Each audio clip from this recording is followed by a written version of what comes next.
Sekiranya kita mengamati sejarah perkembangan agama-agama besar dunia, akan dijumpai umumnya agama-agama itu berkembang sangat lambat.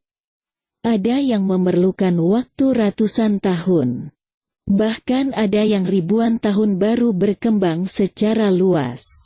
Kalau kita amati perkembangan dakwah Islam yang dibawa Rasul Muhammad Shallallahu Alaihi Wasallam, ia berkembang sangat cepat. Dimulai dari Makkah dan dikembangkan di Madinah, terus menyebar ke seluruh pelosok dunia. Rasul Muhammad Shallallahu Alaihi Wasallam, dengan waktu yang relatif singkat, hanya kurang dari 23 tahun telah berhasil mengembangkan Islam di seluruh Jazirah Arab. 100 tahun kemudian dakwah Islam tersebar di berbagai negara sekitar Jazirah Arab, memasuki Afrika Utara, Asia Muka, Asia Tengah dan Eropa Timur. Beberapa ratus tahun setelah itu, ia berkembang ke berbagai penjuru dunia. Kalimat syahadat telah mengakar dengan kuat dari Maroko di Afrika Utara bagian barat sampai ke Merauke di Indonesia bagian timur. Perkembangan dakwah Islamiyah yang demikian pesat itu, pada dasarnya ditunjang oleh esensi ajaran Islam yang berkaitan dengan konsep kemanusiaan yang Islami atau humanisme religius. Sebagai telah dimaklumi bahwa Islam sebagai agama wahyu terakhir yang sempurna, tidak hanya mengatur hubungan manusia dengan Allah Ta'ala saja, yang disebut hubungan vertikal, tetapi juga mengatur hubungan manusia dengan sesamanya dan hubungan manusia dengan makhluk lainnya, yang disebut hubungan horizontal. Kedua hubungan yang sangat luhur itu dalam Al-Quran disebut Hablun Minallah dan Hablun Minanas. Sebelum dibangkitkannya agama Islam yang dibawa Nabi besar Muhammad Shallallahu Alaihi Wasallam, umat manusia di dunia dilanda permusuhan dan kebencian antar suatu bangsa dengan bangsa lainnya, permusuhan antar ras, suku dan golongan. Kelompok yang satu memusuhi kelompok yang lain. Perbudakan terjadi di berbagai bagian dunia, ras diskriminasi, pembagian manusia dengan kasta-kasta, dari kasta yang paling tinggi sampai yang paling rendah. Dalam kehancuran yang meresahkan itu, Islam datang dengan konsep ajarannya mengenai persamaan hak, kemanusiaan yang luhur. Tidak ada perbedaan antara suatu bangsa dengan bangsa lainnya, antara suatu kelompok dengan kelompok lainnya, kecuali dengan takwa yang dimilikinya. Islam mengajarkan bahwa kita semua adalah saudara. Kita berasal dari jenis yang sama, tidak ada perbedaan antara satu dengan lainnya, kecuali dengan iman dan takwa.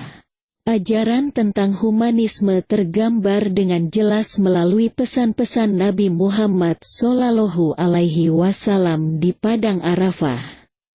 Lebih 14 abad yang lalu, di Padang Arafah yang tandus, yang kini mulai ditumbuhi pohon-pohon menghijau, Rasul Muhammad Shallallahu Alaihi Wasallam menyampaikan pesan-pesan kemanusiaan yang luhur. Dalam pidato perpisahannya di sana, juga dalam rangka ibadah haji, yang disebut Haji Wada, atau Haji Perpisahan, sebagai ibadah haji terakhir sebelum beliau wafat. Rasul yang menjadi rahmat bagi alam semesta itu menyampaikan pesan-pesan kemanusiaan yang amat mengharukan dan berkesan sampai ke lubuk hati. Wahai manusia, ingatlah, sesungguhnya Tuhanmu adalah satu, dan nenek moyangmu juga satu. Tidak ada kelebihan bangsa Arab terhadap bangsa lain. Tidak ada kelebihan bangsa lain terhadap bangsa Arab. Tidak ada kelebihan orang yang berkulit merah terhadap orang yang berkulit hitam. Tidak ada kelebihan orang yang berkulit hitam terhadap yang berkulit merah, kecuali dengan takwanya. Hadis riwayat Imam Ahmad, Imam Al-Baihaqi, dan Imam Al-Haythami dengan sanad yang jayid. Pidato perpisahan yang amat singkat itu membuat para sahabat Nabi terharu, sehingga pakaian ihram mereka yang putih bersih itu bersimbah air mata, menandakan pesan itu amat berkesan dan sangat berpengaruh terhadap perilaku mereka. Misi perdamaian dan persamaan hak inilah yang kemudian dikembangkan dan diperjuangkan para sahabat, sehingga menjadi umat yang besar dan berwibawa yang selalu dikagumi oleh semua bangsa di dunia. Konsep kemanusiaan dalam Islam begitu luhur, semua manusia memiliki hak dan kewajiban yang sama.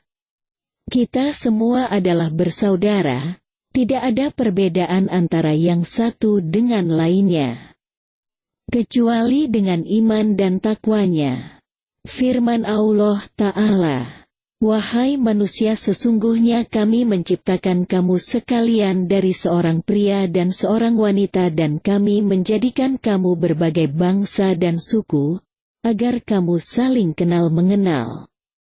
Sesungguhnya orang yang paling mulia di antaramu di sisi Allah ialah orang yang saling bertakwa." Quran Surah Al-Hujarat ayat 13. Dalam ayat lainnya Allah berfirman, "Sesungguhnya orang-orang mukmin itu bersaudara. Oleh karena itu damaikanlah antara kedua saudaramu dan bertakwalah kepada Allah agar kamu mendapat rahmat." Quran Surah Al-Hujarat ayat 10. Wahai orang-orang yang beriman, janganlah suatu kaum mencela kaum yang lain, karena boleh jadi mereka yang dicela lebih baik dari mereka yang mencela, dan jangan pula wanita-wanita mencela wanita-wanita lain, karena boleh jadi wanita yang dicela itu lebih baik dari wanita yang mencela, dan janganlah kamu mencela dirimu sendiri dan janganlah kamu memanggil dengan gelar yang buruk. Seburuk-buruk panggilan ialah panggilan yang buruk sesudah iman. Dan barang siapa yang tidak bertaubat, maka mereka itulah orang-orang yang zalim. Quran Surah Al-Hujarat ayat 11.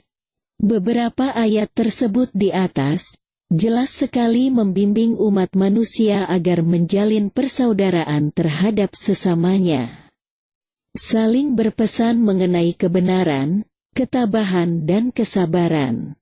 Dalam beberapa wasiat Nabi Shallallahu Alaihi Wasallam banyak sekali dipesankan agar umat manusia menjalin persaudaraan dengan sesamanya. Nabi bersabda, "Engkau jumpai orang-orang yang beriman dalam hal saling mengasihi, saling mencintai dan beribah hati antara mereka bagaikan tubuh yang satu." Hadis riwayat muttafaq alaih. Siapa yang tidak bersikap kasih terhadap sesamanya, maka Allah tidak akan mengasihinya. Hadis riwayat muttafaq alaih. Pesan Arafah yang mulia itu akan tetap abadi. Yang dapat kita petik dari pesan itu kali ini, bagaimana kita dapat membangkitkan kembali semangat persaudaraan dan ukhuwah di tengah-tengah masyarakat. Apalagi dalam suasana krisis ekonomi, sosial, politik dan kepercayaan seperti sekarang ini, sehingga pesan itu benar-benar terwujud dalam kehidupan sehari-hari. Peran para pemimpin, ulama atau ilmuwan dan tokoh masyarakat sangat penting dalam memasyarakatkan pesan kemanusiaan yang luhur itu. Islam meletakkan dasar-dasar persamaan derajat dan hak asasi bagi setiap diri manusia. Dengan konsepsi itu tertolaklah segala pandangan yang berlawanan dengan peradaban manusia yang luhur. Sebagai wujud dari kemanusiaan yang luas, Islam mengajarkan agar tetap memelihara kelestarian kehidupan alam semesta. Agama Islam sesuai dengan namanya yang berarti selamat, damai, patuh dan taat. Sangat menaruh perhatian terhadap kelestarian alam semesta. Kehidupan umat manusia dibentuk dalam persaudaraan dan perdamaian, demikian juga dengan kelestarian makhluk lain, seperti benda mati.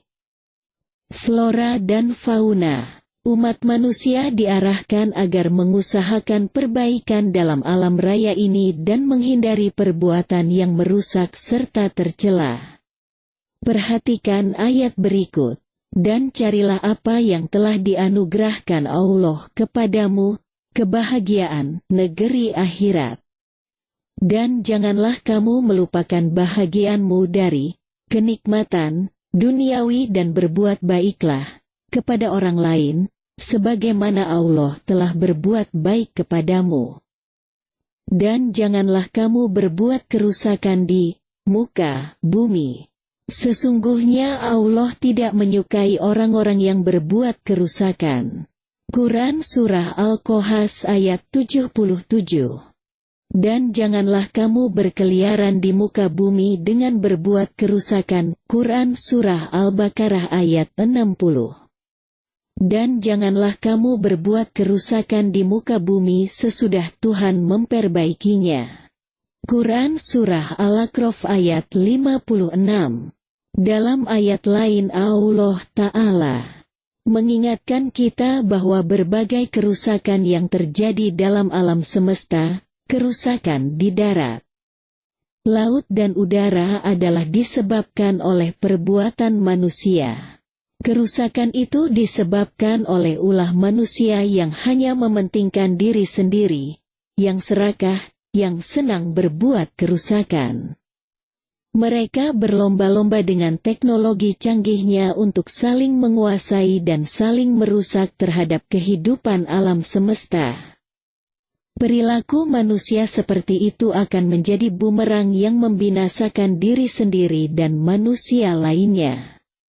Sebagaimana firman Allah Ta'ala dalam Al-Quran, telah tampak kerusakan di darat dan laut disebabkan karena perbuatan tangan manusia, supaya Allah merasakan kepada mereka sebagian dari perbuatan mereka, agar mereka kembali ke jalan yang benar. Quran Surat Al-Rum ayat 41. Ajaran Islam mengarahkan umat manusia agar mengambil pelajaran dari segala kejadian dan peristiwa yang berada di sekitar kita.